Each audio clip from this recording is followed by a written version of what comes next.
Evrende yılbaşı diye bir an yoktur. Dünya güneş etrafındaki eliptik yörüngesinde süzülürken bir başlangıç veya bitiş çizgisi geçmez. O yıl başında yaptığımız havai fişekler, bağırışlar, çağrışlar, geri sayımlar aslında bunun ismi apotropayik büyüdür. Noel Baba'nın temeli ta ülkemizde Türkiye'ye dayanıyor. 3. yüzyılda Antalya Demre'de yaşamış.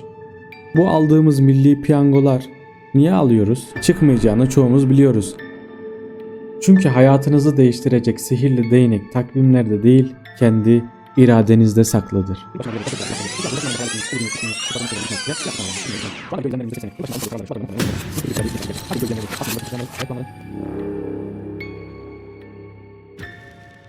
Her yıl milyarlarca insan geri sayım yapıyor. Havai fişekler patlıyor, kutlamalar yapılıyor, hediyeler veriliyor. Peki bunların hepsi niye oluyor? Sadece dünyanın güneş etrafında dönmesi sonucu herhangi bir zamandan farksız bir şekilde oluyor. Ama biz niye tüm bu kutlamaları gerçekleştiriyoruz? Gelin hep beraber bir tartışalım. Tüm bu olup bitenleri neden bu kadar büyük bir olay haline getiriyoruz? Bu kutlamaları, eğlenceleri, hediyeleşmeleri gerçekleştirirken evrenin umurunda mı oluyor?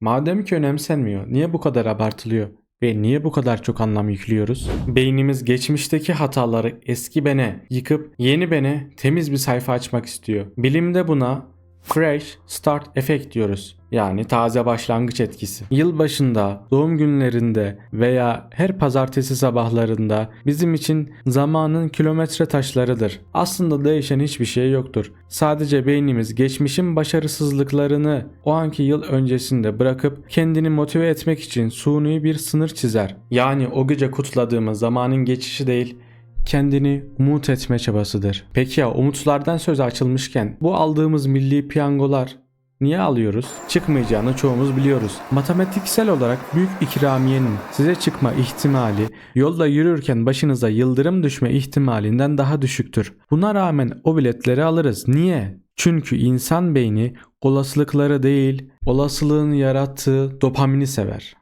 O bileti aldığımızda aslında parayı değil, çekiliş anına kadar kuracağımız zenginlik hayalini satın alırsınız. Bu beynin en sevdiği uyuşturuculardan birisidir. Gerçekleşmemiş bir ödülün hazzı. Şimdi gelin hep birlikte yılbaşının neden 1 Ocak olduğunu araştıralım. Milattan önce 46 yılında Roma İmparatoru Jules Caesar o zamana kadar ayın döngülerine göre işleyen ve sürekli kayan takvimi güneş esaslı Julian takvimiyle değiştirdi.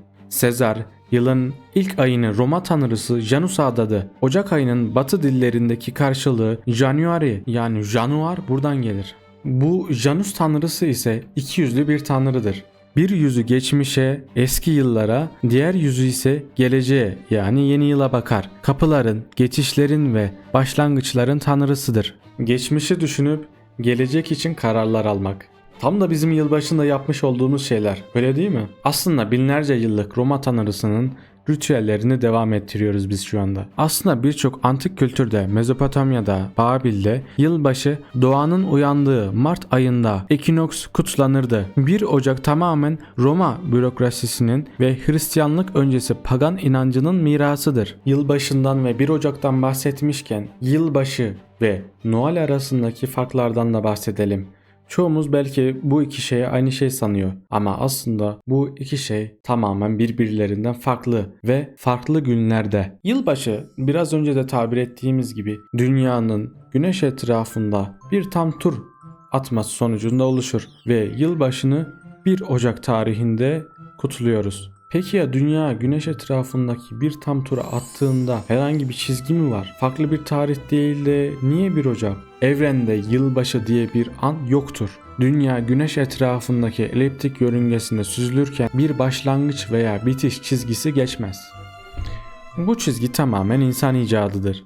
1 Ocağın yılbaşı olmasındaki tarihana gelin bir bakalım. Milattan önce 46 yılında Roma takvimi ay döngüsüne göreydi. Ay döngüsüne göre sürekli olarak takvimler, saatler şaşmaktaydı. Jules Caesar bunun değiştirilmesini istedi. Roma İmparatoru Mısırlı astronomların yardımıyla güneş esaslı Julian takvimini hazırlattı. Sezar yılın ilk ayını Roma'nın kapılar, geçişler ve başlangıçlar tanrısı olan Janus'a adadı. Yılın ilk ayı olan Januari buradan geliyor. Bu yüzden 1 Ocak sembolik olarak geçmişin muhasebesinin yapıldığı ve geleceğe bakılan gündür. Jules Caesar'ın hazırladığı bu takvimde kusursuz bir şekilde ilerlemedi. Yüzyıllar içerisinde 10 günlük bir sapmaya uğradı. 1582'de Papa 13. Gregory bugün kullandığımız Gregorian takvimini ilan etti. Bu düzeltme sırasında takvimden 10 gün silindi. Yani teknik olarak şu an kutladığımız yılbaşı antik zamanlara göre farklı bir güne denk gelmektedir. Bu da tarihin ne kadar uzlaşımsal olduğunu göstermektedir. Peki ya bu Christmas yani Noel dediğimiz şey ne oluyor? Hristiyan inancına göre İsa peygamberin doğum günüdür. Katolik ve Protestan dünyasında 25 Aralık'ta kutlanır. Ortodoksların bir kısmı 6 Ocak'ta kutlar. Kökeni ve Saturnalia bağlantısı İncil'de İsa'nın doğum tarihi net olarak yazmaz. Hatta anlatılan detaylar çobanların sürülerle dışarıda olması doğum günün kışın değil baharda olduğunu işaret eder. Peki ya neden 25 Aralık? Roma İmparatorluğu Hristiyanlığı kabul etmeden önce 17 ila 25 Aralık tarihleri arasında Tanrı Satürn adında Saturnalia Festivali'ni kutlardı. Bu yenilmez güneşin doğuşu Sol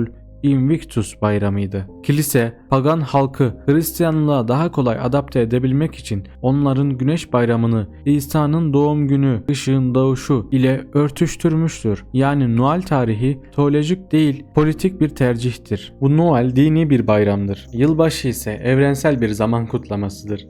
Ancak modern kültürde ve şu anki zamanda Noel'in süslerini, ağaç süsleme, hediyeleşme gibi olayları yılbaşına uyarlamış bulunmaktayız. Bu uyarlamalardan dolayı da yılbaşı ve Noel sürekli olarak birbirine karışmaktadır. Gelelim bu yılbaşında ve Noel'de yapılan ritüellere, inanışlara, örflere, adetlere ve neler olduğuna gelin hep birlikte bir bakalım. Ve daha sonrasında yılbaşının veya Noel'in diyelim ilk dediğimizde aklımıza gelen kırmızının ve beyazın uyumu olan Noel Baba'ya.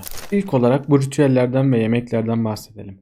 Aslında bu ritüellerin arkasında binlerce yıllık antropolojik bir nedenler yatıyor. O yıl başında yaptığımız havai fişekler, bağırışlar, çağrışlar, geri sayımlar.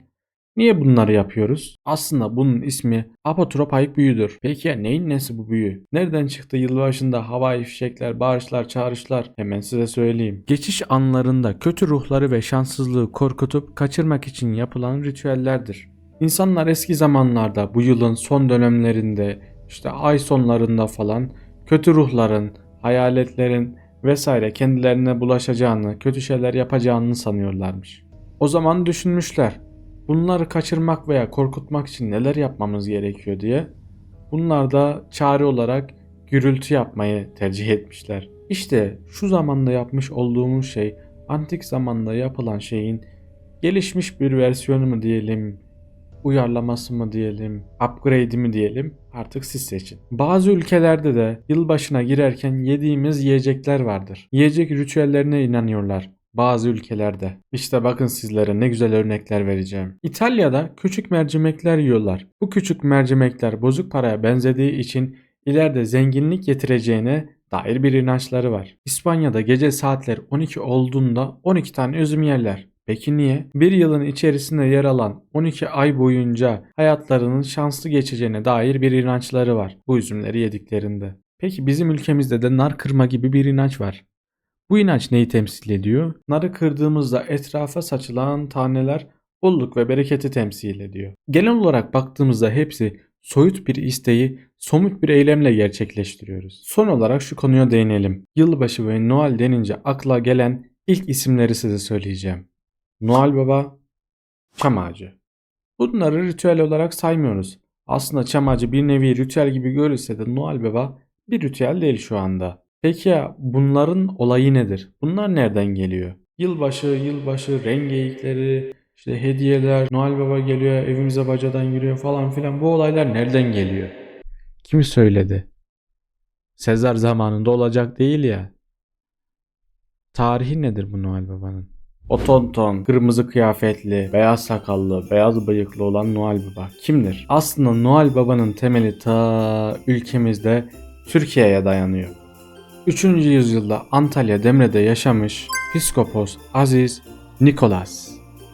Peki kimdir bu? Aziz Nikolas milattan sonra 3. yüzyılda bugünkü Türkiye sınırları içerisinde yaşamış, Patara'da doğup Demre'de piskoposluk yapmıştır. Gerçek bir Hristiyan din adamıdır. Fakirlere gizlice yardım etmesiyle bilinir. 1931 yılına kadar Noel Baba, yeşil, kahverengi veya mavi pelerinli, bazen zayıf, bazen korkutucu bir figürdü. Bir kola firması 1931'de tasarımcı Haddon Sandblom'a çizimler yaptırarak markanın kurumsal rengi olan kırmızı beyaz kıyafetli Tonton Sevecen Dede figürünü standartlaştırdı. Yani bugünkü Noel Baba imgesi yarı dinsel yarı ticari bir hibrittir. Yani anlayacağınız geçmişe dayanan bu Noel Baba günümüzde ise ticari ve pazarlama amacıyla yapılan bir figürdü ve bu figür bu markanın büyük bir dönüşümü oldu. Son ritüellerden birisi olan bu çam ağacının gelin bunun da bir tarihine bakalım. Hristiyanlık öncesi Kuzey Avrupa ve Alman paganlarına dayanır. Kışın tüm doğa ölürken, yapraklarını döken tüm ağaçlar kendilerini bitkin hale bırakırken dimdik ayakta duran çam ağacının yeşil kalması ölümsüzlüğü simgelerdi. İnsanlar baharın tekrar geleceğine dair umutlarını canlı tutmak için evlerine yeşil dallar getirirdi. Efsaneye göre çam ağacını ilk eve getiren, mumla ışıklandıran ilk kişi 16. yüzyılda Martin Luther'dir. Çam ağacının kökeni Hristiyanlık değil çok daha eski pagan geleneklerine dayanır. Kışın yaprak dökmeyen tek ağaç olduğu için ölümsüzlüğü ve yaşamı simgelerdi. İnsanlar kışın ortasında baharın geleceğini kendilerine hatırlatmak için evlerine yeşil dallar koyardı. Evet, genel olarak her şeyi konuştuk. Yılbaşına gireli yaklaşık olarak bir hafta oluyor. Peki ya yılbaşından önce hayal ettiğimiz, o yediğimiz, içtiğimiz, kutladığımız şeyleri bir düşünelim. Ve bir hafta sonra yani bugünleri düşünelim. Şu anda videoyu izleyenlerin %80'i yılbaşında almış olduğu kararları Şubat ayında muhtemelen unutmuş olacak. Bu kötü bir haber değil, bilimsel bir gerçek. Sadece video izleyenlerin değil, aslında yılbaşını kutlayanların, hayal kuranların ve insanlığın yaklaşık olarak %80'lik bir kısmı.